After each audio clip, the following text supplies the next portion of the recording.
소득세 하고 있습니다. 소득세는 8가지 항목이 있었죠.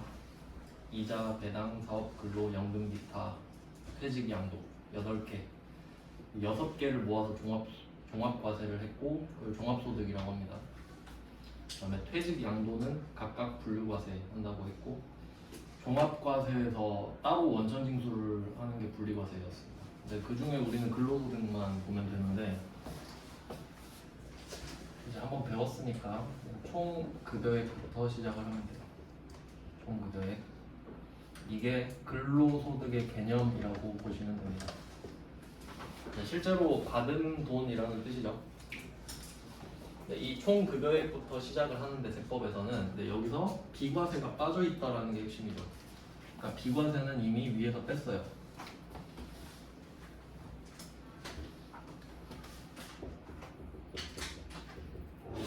뭐 예를 들면 어떤 사람이 총 310만 원을 받는다고 합시다. 한 달에 월급이 310만 원인데 이 중에 10만 원이 비과세 항목이라고 할게요. 그러면 국세청 입장에서는 얘가 310만 원을 받는다는 걸 알아요. 근데 10만 원에 대해서는 과세를 안 하겠다. 과세권을 포기하겠다 하거든요. 그러면 10만 원을 굳이 넣을 필요가 없잖아요. 그러니까 여기서 10만 원을 아예 빼버려요. 그러면 과세 대상 금액은 300만 원이죠. 그럼 300만 원 곱하기 12를 하면 되잖아요. 그러면 총 급여액은 3,600만 원으로 시작하는 거예요. 이해되시죠? 그러니까 비과세는 위에서 이미 뺐어요. 그러니까 그 빼고 난 걸 총 급여액이라고 한다는 거예요. 총 급여액에서 시작해서 빼는 게 아닙니다. 네, 이해됐죠? 네, 그렇게 됐고 여기서 총 급여액 근로소득에서 근로소득공제를 한번 뺀다고 했죠. 근로소득공제는 이미 표에 의해서 정해져 있기 때문에 우리가 통제할 수 있는 영역이 아닙니다. 그러니까 이거는 우리가 뭐 외울 필요도 없고 그냥 알아서 빠진다 정도로 생각하시면 돼요. 그리고 이제 나오는 게 근로소득금액.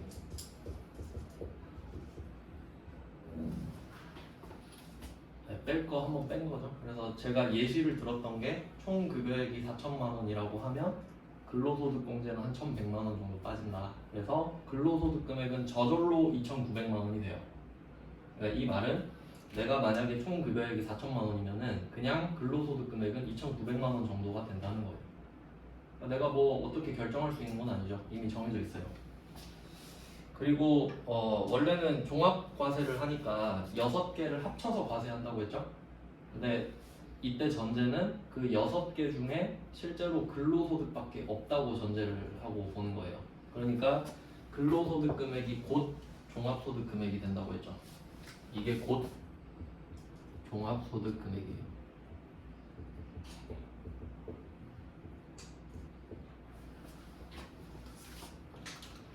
한 개밖에 없으니까. 네, 그러면 종합소득 금액이 완성이 됐기 때문에, 그러니까 원래대로라면 6개의 소득 있잖아요. 6개의 소득에서 각각 소득공제를 빼고 각각 필요경비를 빼고 소득 금액이 6개가 있겠죠.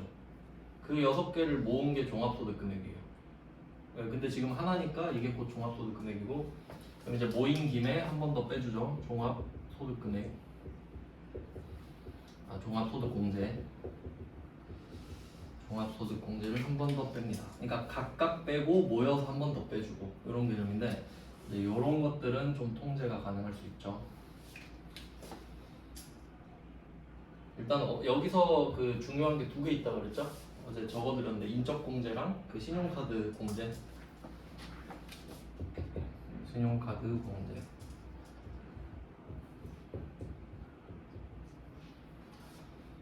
그리고 인적공제.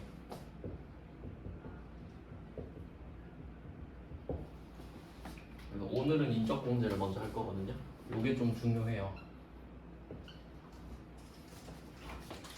이거는 거의 나온다고 보시면 되거든요. 출제율이 굉장히 높아요.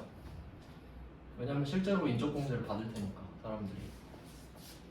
카드 공제는 얘는 따로 하지는 않고 밑에 특별세액공제랑 같이 하는데 한 번 더 볼게요. 그러면 근로소득 금액에서 종합소득 공제를 빼면 이제 산출세액이 나온다고 했고요. 과세표준이 나온댔죠.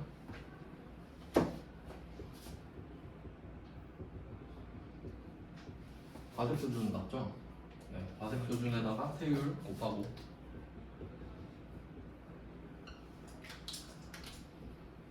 그리고 산출세액이 나오고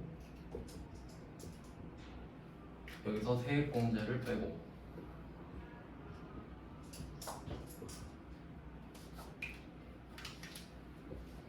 밑으로 이렇게 더 있는데 이 아래는 그렇게 중요하지 않기 때문에 이때 세액공제에서는 특별세액공제가 있다고 했고요.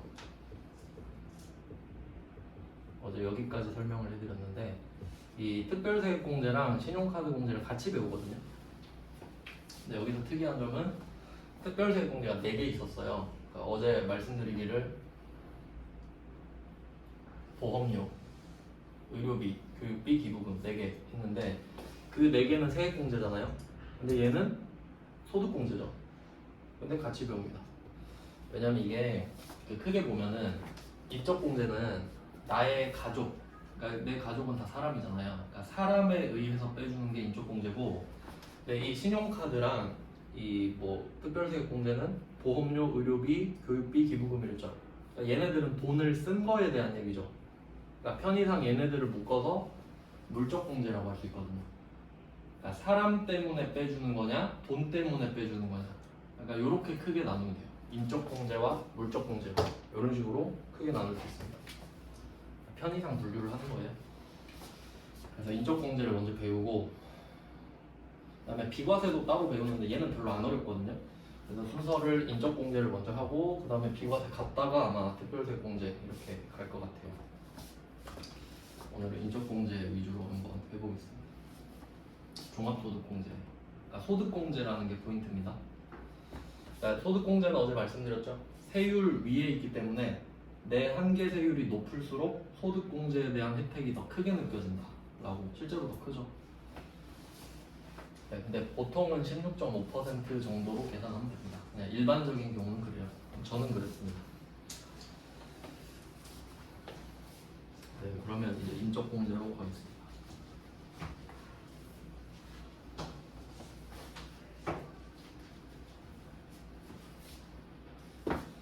네, 인적공제를 볼 때는 그 절차가 좀 복잡한데 그 세금이라는 게 세법이라는 게 세금을 거두려고 만든 거잖아요. 그럼 기본적으로 걷고 싶어 해요. 세금을 걷고 싶어 하지 깎아주는 건 잘 안 한단 말이죠. 그러니까 깎아준다고는 하는데 되게 까다롭게 만들어놨을 거예요. 그러니까 해준다고 말은 하지만 거의 안 해주는 식으로 되게 절차를 복잡하게 만들어놨을 겁니다. 일단 제가 그림을 하나 그려드릴게요. 내가 있고요. 나 옆에 배우자가 있어요.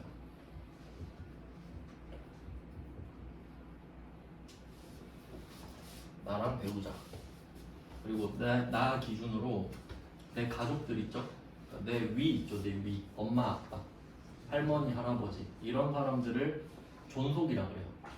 높을 존자 써서 나보다 높은 사람들이죠. 존속. 그리고 엄마, 아빠는 바로 내 위잖아요. 직계가 붙거든요. 직계. 직계 존속이라는 말을 써요. 직계 존속.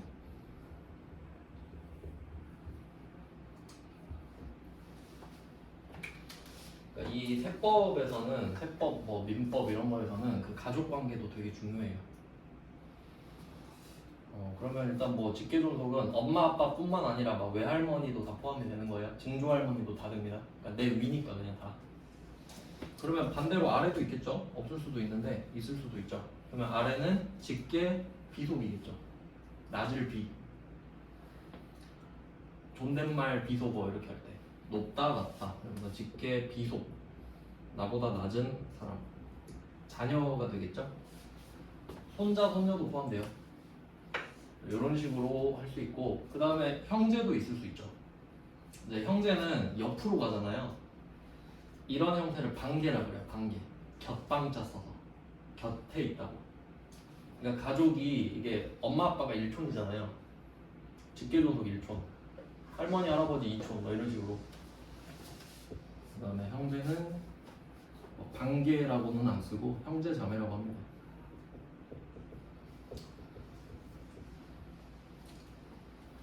참고로 그 형제 자매는 2촌이에요. 반개 2촌. 존속으로부터 다 형제 이렇게 하거든요. 저는 그 제 동생 그 이름 저장한 거 이경빈 2촌 이렇게 써놨거든요. 형제자매. 아 엄마 아빠도 본명에 1촌 이렇게 써놨어요. 할머니 할아버지 2촌이고. 네, 이런 식으로 했을 때 그러면 내 기준으로는 위, 아래, 옆. 근데 또 생각해보면은 대각선도 있잖아요. 대각선 위라고 하면은 직계 존속의 형제일 거예요. 맞죠? 고모도 있을 수 있고 이모, 삼촌 이런 사람들 있죠. 그럼 그 사람들은 직계 존속의 옆이니까 나한텐 대각선이잖아요. 요건 안 쳐줘요. 인적 공제 대상이 아니에요. 그러니까 나한테 뭐 외삼촌이 있어도 이미 여기서 탈락이지. 그러니까 딱 나한테 붙어 있어야 돼요. 위든 아래든 옆이든. 그리고 아래쪽도 있을 수 있죠. 아래쪽 대각선. 이거는 뭐 조카 정도 되겠죠. 내 직계비속의 형제는 아니고 형제자매 아래겠죠. 그러니까 내 형의 아들 뭐 이런 거 조카죠. 이것도 안 돼요. 대각선이라. 얘네들은 일단 후보에 오르질 못해요. 자, 일단 여기까지 정리됐죠? 그리고 이거를 반으로 딱 접는 거예요. 데칼코마니예요. 어릴 때 미술 시간에 해보셨죠? 한쪽에만 물감 묻혀가지고 접는 거 있잖아요. 그럼 양쪽에 똑같이 되죠. 배우자도 그럴 거 아니에요. 존속, 비속, 형제. 이렇게 이해하시면 됩니다. 범위.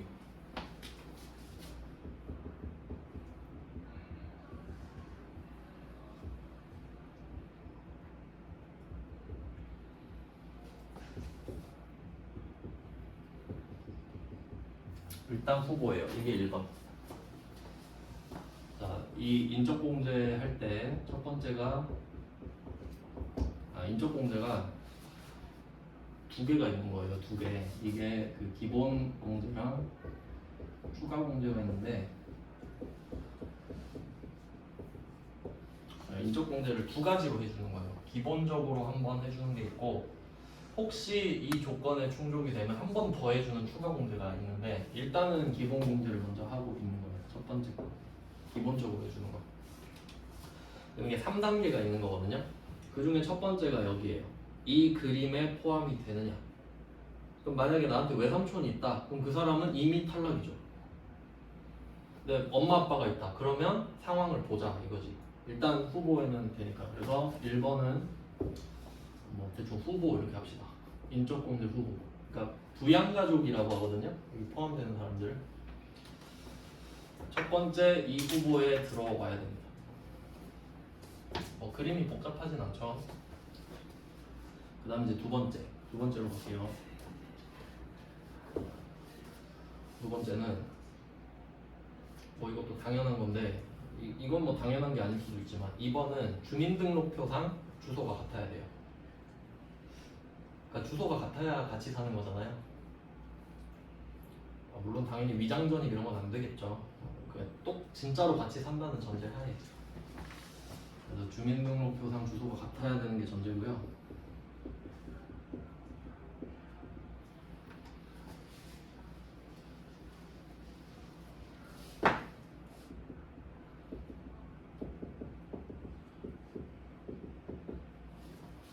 네, 이거는 사실 형식적인 거고 좀 더 디테일하게 들어가보면 실질적인 거는 생계를 같이 해야 되거든요. 생계를 같이 해야 함 이렇게 표기가 돼 있어요. 생계를 같이 해야 한다. 법 공부 같은 거 하다 보면은 되게 이런 애매한 표현을 많이 써요. 그러니까 숫자 같은 것들은 좀 절대적이잖아요. 100만 원 이상이다. 100만 원 이상만 되는 건데 여기는 생계를 같이 해야 함 이렇게 써 있죠. 그러면 또 질문을 할 수 있어야 돼요. 생계를 같이 하는 게 뭔데? 사실 애매하잖아요. 그러니까 법 공부가 힘든 이유 이건데 이때 생계를 같이 한다라는 느낌은 내 돈으로 이 사람이 먹고 산다. 내가 돈을 안 벌면 이 사람은 굶어 죽어. 이런 느낌이에요. 예를 들면 나랑 배우자가 있는데 배우자가 전업주부고 나만 외벌이에요. 그럼 내가 배우자 먹여 살리는 거죠. 그러니까 요런 게 생계를 같이 하는 거라고 보시면 돼요. 보통 직계 비속도 거의 그렇겠죠. 애기들 있다고 하면. 그리고 또 은퇴한 엄마 아빠랑 같이 살면 뭐 그런 식으로 할 수 있죠. 생계를 같이 해야 돼요. 주소가 같아야 돼요.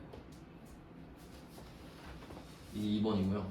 그 다음에 3번. 이게 좀 본격적으로 하는 건데 3번. 3번이 두 가지 조건이 있거든요. 나이 조건이랑 소득 조건이 있어요. 나이 조건이랑 요건이라고 할까? 같은 말이죠. 필요한 조건이 요건인데 나이 요건, 소득 요건 같은 말이에요. 조건이라고 쓰셔도 되고 이걸 갖춰야 돼요. 나이 요건과 소득 요건을 갖춰야 됩니다. 그럼 이 둘 중에 한번 뭐가 더 중요할지 생각을 해볼게요. 이 인적 공제를 왜 해주는지를 생각을 해야 되거든요. 왜 해주는지.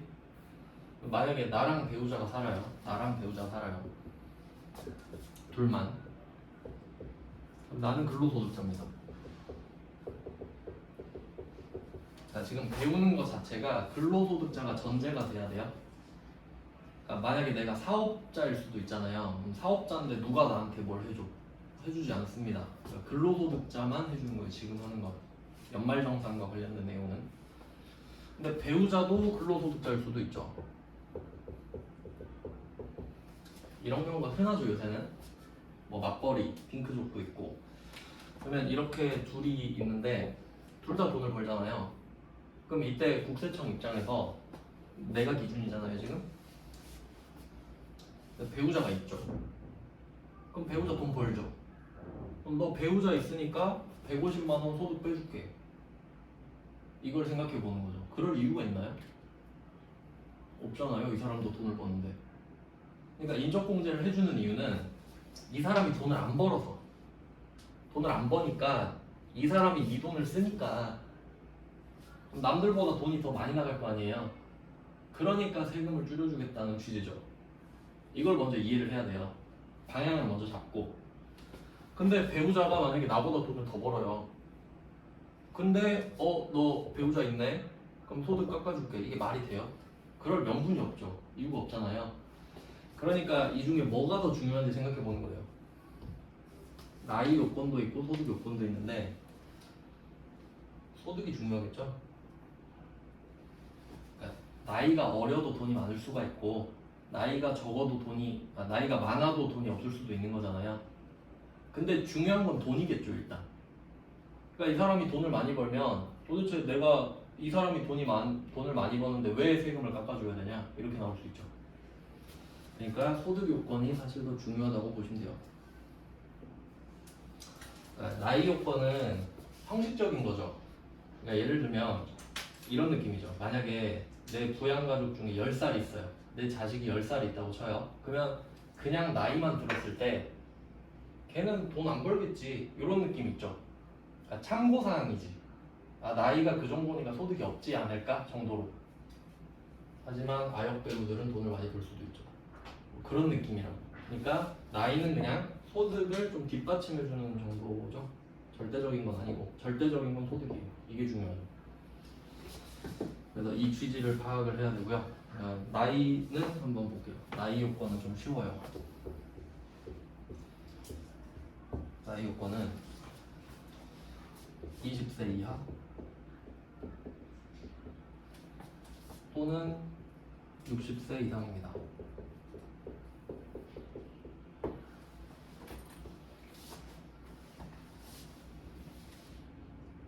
(20세) 이하 또는 60세 이상. 그냥 국세청이 생각하기에 아마 우리나라에서 통념상, 사회적 통념상 사회적 약자의 나이를 정해놓은 거예요. 보통은 우리나라에서 고등학교까지는 졸업하잖아요. 대부분.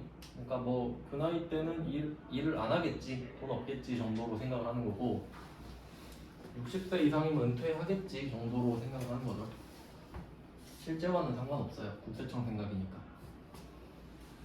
그리고 당연히 만 나이입니다. 만 나이.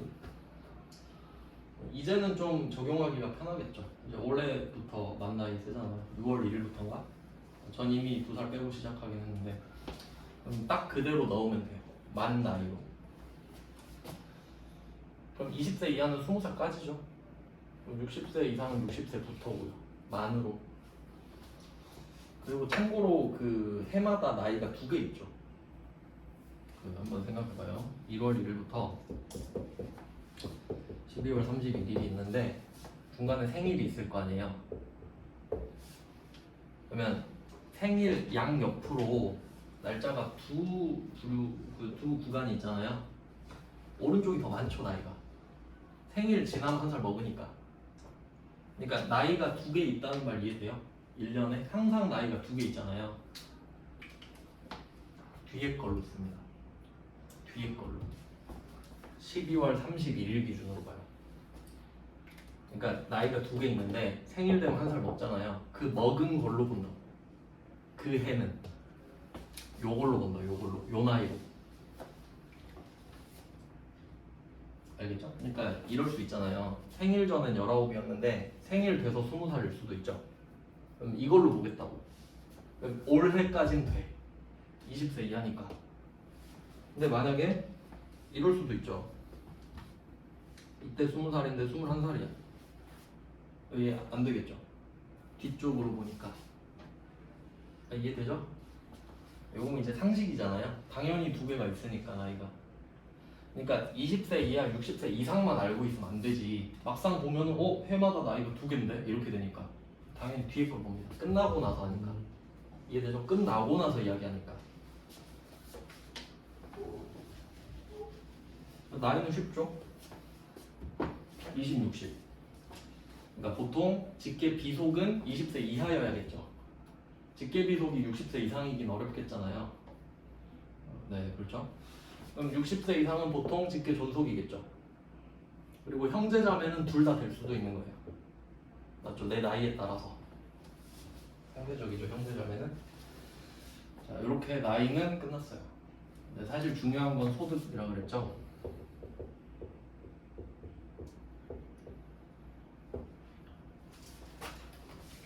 자, 소득 요건은 기본적으로는 돈이 없어야겠죠. 이 사람이 존재는 하는데 돈을 안 벌고 있어야 된다고.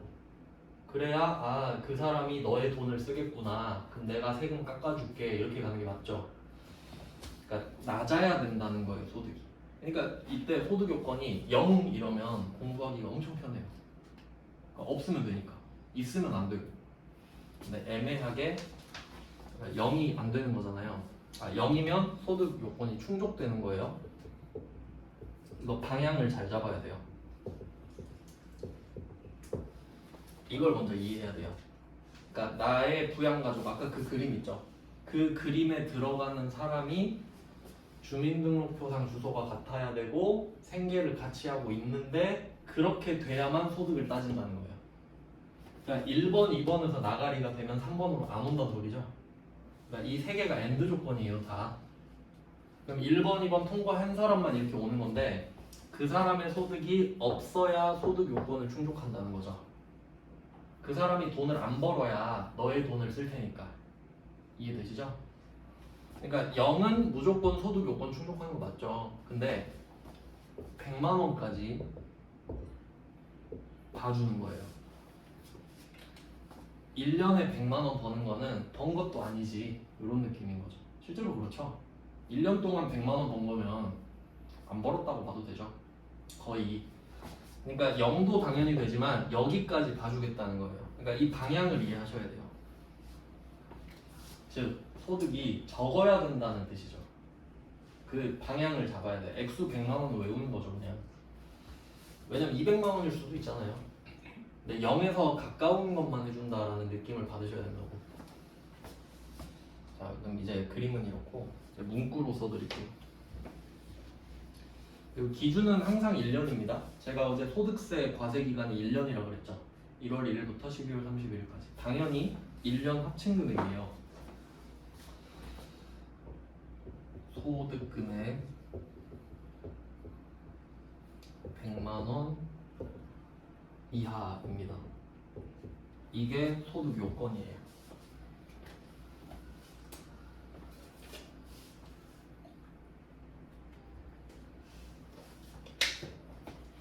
되게 간단하죠? 이 문구는 외울 수도 있어요. 근데 항상 숨어있는 뜻을 봐야죠. 이 소득 금액 네 글자가 뭘 의미하는지. 첫 번째, 소득과 소득 금액의 차이를 아느냐.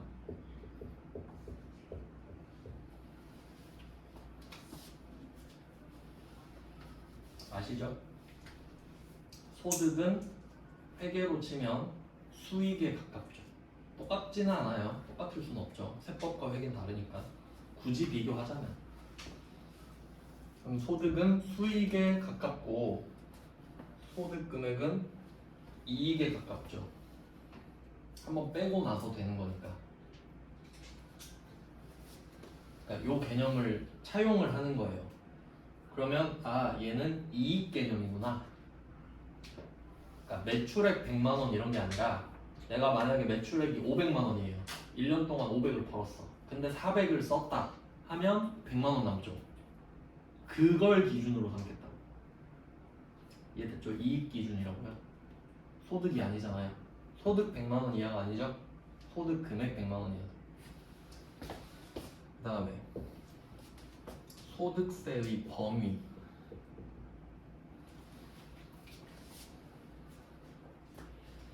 자, 맨 처음에 소득세 시작할 때 8개 쓰고 시작했죠.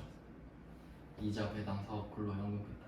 보통 두 문자 따서 입에서는 연기 이렇게 하거든요. 그러면 소득세는 8개죠. 이, 배, 사, 근, 연, 기, 퇴, 양.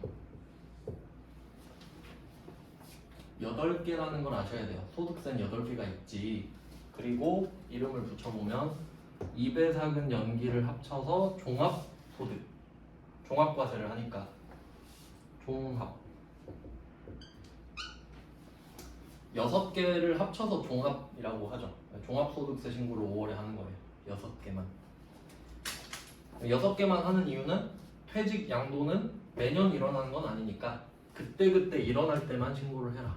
이렇게 분리를 해놓은 거죠. 퇴, 양 따로. 그래서 소득세를 크게 구분할 때 종, 퇴, 양 이렇게 구분해요. 종, 퇴, 양. 종합, 퇴직, 양도. 여기까지 됐죠? 그러면 종합소득, 퇴직소득, 양도소득 3개 있는 거죠. 근데 소득 금액이죠. 그럼 소득 금액은 종합소득 금액, 퇴직소득 금액, 양도소득 금액을 합친 거예요. 소득 금액은 왜 8개니까? 알겠죠? 그러니까 보통 착각을 하는 경우가 종합소득 금액으로 착각을 하는 경우가 많아요. 일반적으로 6개만 많이 보니까. 하지만 퇴직 양도도 있을 수도 있지. 네, 그래서 이 소득 금액을 정확하게 적어보면은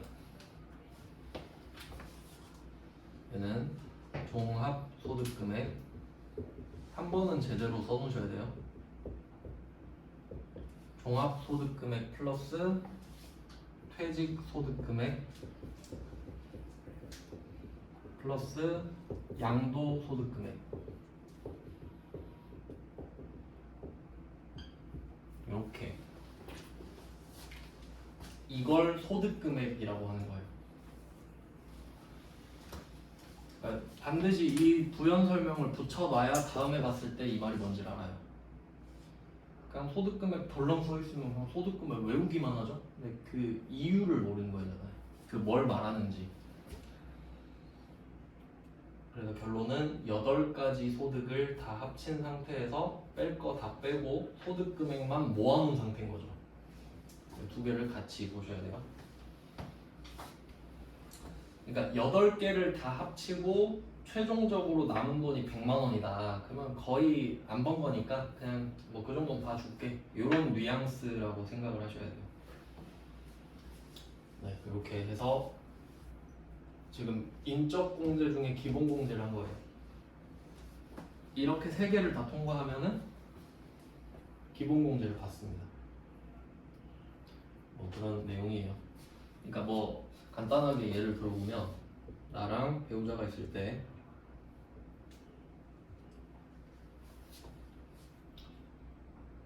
배우자가 전업주부예요. 집에서 살림을 해요. 나는 혼자 돈을 벌고요. 근로소득자. 그러면 내 기준에서 배우자 나이는 또 예외가 있어서 일단 소득을 먼저 보면은 그럼 전업주부면은 따로 밖에서 돈을 안 번다고 할게요. 그럼 소득이 없죠. 그러면 소득 요건 충족. 뭐 후보에 들어오고 같이 살고 생계 같이 하고 그러면 통과 150 빼주겠다 이렇게 되는 거예요. 3단계를 거쳐야. 그러니까 이걸 검토할 수 있어야 되고 이 대상에 된다면 내 이름으로 올리는 거죠.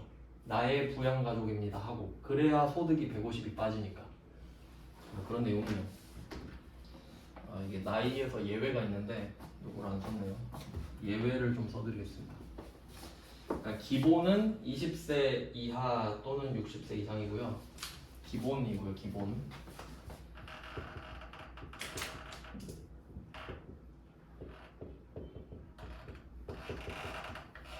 예외가 있는데 예외 1번 본인은 나죠. 나는 나이 소득을 안 따져요. 그러니까 나이가 20세 이하가 아니어도 되고 60세 이상이 아니어도 돼. 난 나니까. 그리고 소득 금액 100만 원 이하면 안 되지. 내가 못 살잖아요. 그러니까 100만 원 넘어도 된다고 나는. 그러니까 기본적으로 누구든 간에 150은 빼고 시작해줘요.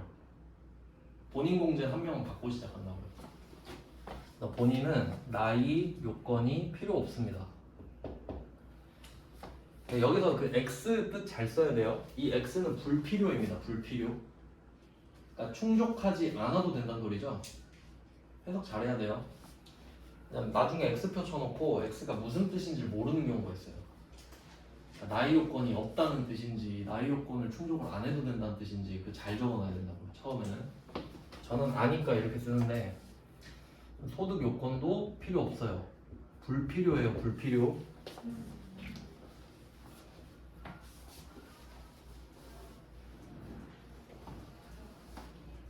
본인은 그렇습니다. 나는 일단 150을 받고 시작하는 거죠.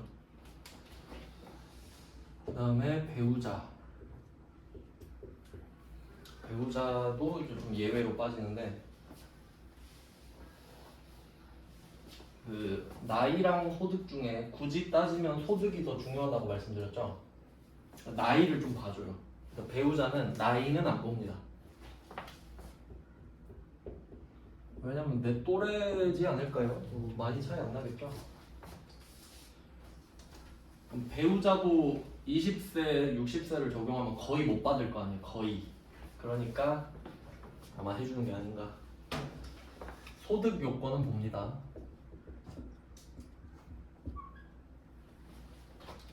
나이는 상관이 없다고 해석하면 되는 거죠. 배우자는 나이가 상관이 없다. 하지만 돈이 많으면 안 된다. 이렇게. 뭐 배우자가 살림하면서 그 뭐 퀼팅 이런 거 해가지고 팔 수도 있잖아요. 그래서 막 200을 벌어요. 1년에. 그럼 안 돼. 그 사람도 돈을 버니까 그거 쓰겠지. 이런 느낌인 거죠. 그래서 나이 요건, 소득 요건 이렇게 됩니다. 그러니까 본인과 배우자 빼고는 원칙으로 가는 거죠. 이게 3번인 거죠, 사실. 본인과 배우자는 예외를 적용하고 본인과 배우자가 아닌 사람만 빼주는 겁니다, 따로. 네, 뭐 이렇게 정리가 되고요. 이게 기본 공제예요, 기본 공제. 그러니까 세금을 빼주는 거니까 잘 안 빼주려고 하겠죠. 그러니까 안 빼준다고 하면 너무 박해 보이니까 그냥 체계적으로 만들어 놓은 거죠. 이 중에 하나라도 안 되면 안 해주겠다 하면 그게 거의 안 해준단 말이죠. 네, 좀 쉽지는 않습니다. 그 다음으로 봐야 될 게 추가 공제입니다. 추가 공제를 한번 볼게요. 그리고 추가 공제는 이름에서 이제 보는 것처럼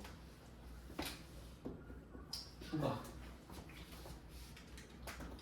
뉘앙스를 항상 잘 파악해야 돼요. 그러니까 단어 자체를 외우는 게 중요한 게 아니라 그 단어에 내포되어 있는 그 숨어 있는 뜻 있잖아요. 그걸 찾아낼 줄 알아야 되는 거예요. 그러니까 기계처럼 뭐 소득 금액 100만 원이야 이거 아무 의미가 없어요. 뜻을 모르면. 그럼 이제 추가도 뜻을 생각해 보면 그 뭐 고깃집을 갔어요. 내가 혼자 고깃집을 갔는데 근데 보통 그 고기 1인분을 못 시키죠. 그러니까 뭐 첫 주문은 2인분 이상 뭐 이렇게 써지는 데 있잖아요. 그러면 내가 혼자 가서 2인분을 시켰어요. 고기를 2인분을 먹고 근데 부족해요. 1인분을 추가할 수 있죠. 그러니까 그게 기본과 추가의 차이예요.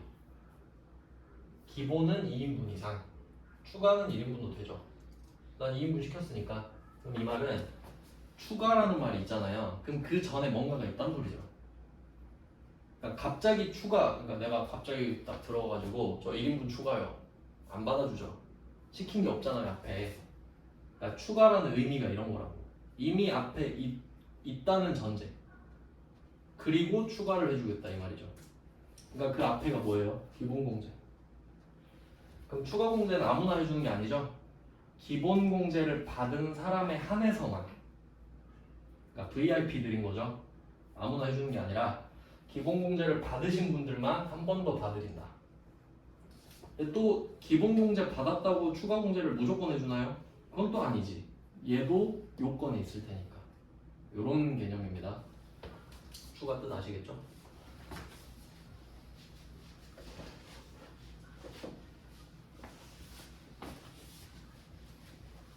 근데 추가 공제는 조금 간단한 편이긴 합니다.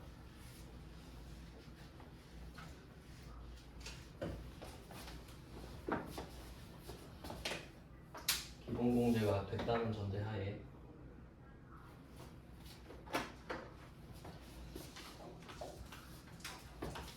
이제 추가 공제예요.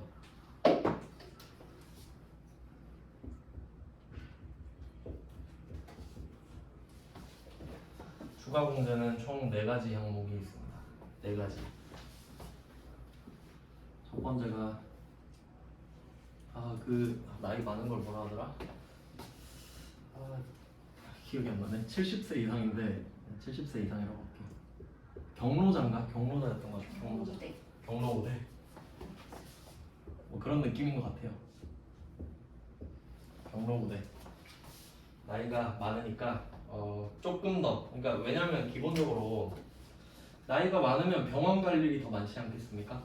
뭐 그냥 나이 많으시면 조금 더 빼드릴게요 정도의 느낌. 그 다음에 두 번째는 장애인 공제인데 이게 시험에 엄청 많이 나옵니다. 장애인 공제 중요해요. 시험에 내기 굉장히 좋습니다.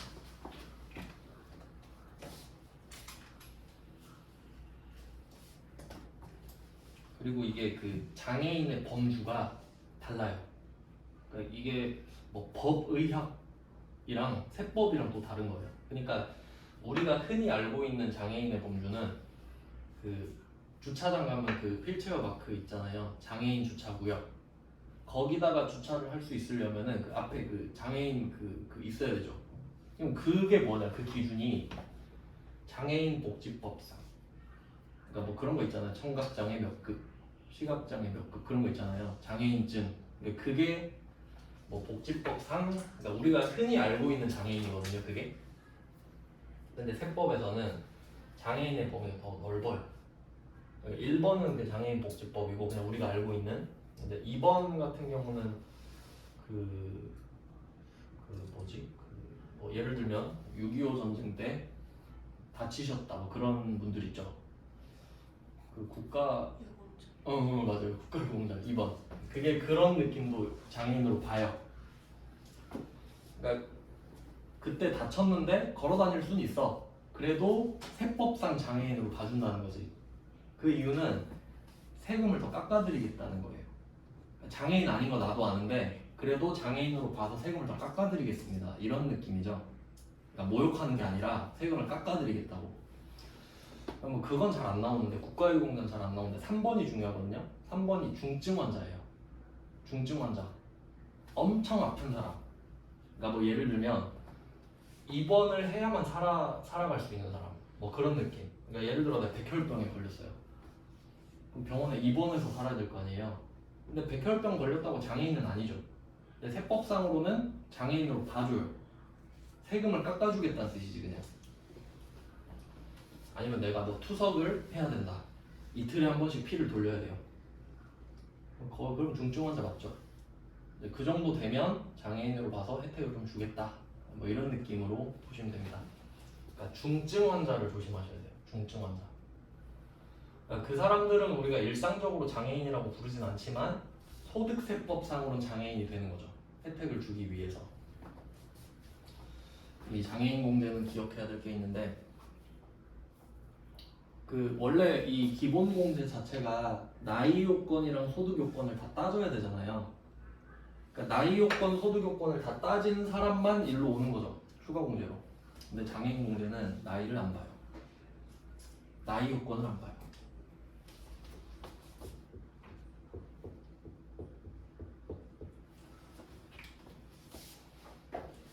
그럼 이게 좀 헷갈려져요. 한번 생각해 볼게요. 자, 기본 공제가 있고 추가 공제가 있는데, 기본 공제는 나이 요건도 따져야 되고 소득 요건도 따져야 됩니다. 그리고 이걸 충족한 사람만 추가 공제로 넘어온단 말이죠. 뭐 이 구조는 이해하셨죠? 근데 이 추가 공제 중에 장애인 공제잖아요 지금. 근데 장애인 공제는 나이 요건을 안 따진다. 이렇게 되니까 헷갈리지.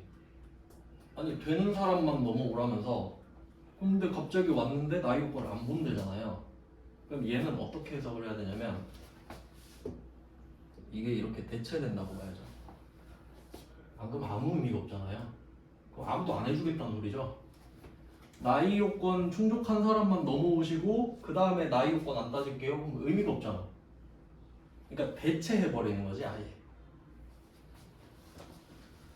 그래서 이 장애인 공제는 결과적으로 나이 요건을 안 보게 되죠. 그럼 이 느낌이 배우자 공제랑 똑같은 거예요. 배우자는 나이를 안 봤죠. 장애인도 안 본다 이거지. 그러니까 배우자랑 장애인을 그냥 묶어버리세요. 결과적으로는 같으니까. 이렇게 해놓으면 편해요. 왜냐면 이렇게 말씀을 안 드리면 따로따로 생각하게 되거든요. 근데 생각해봐요. 결국 똑같지 않아요? 결과적으로 똑같잖아. 소득 안 보나 나이만 안 보니까.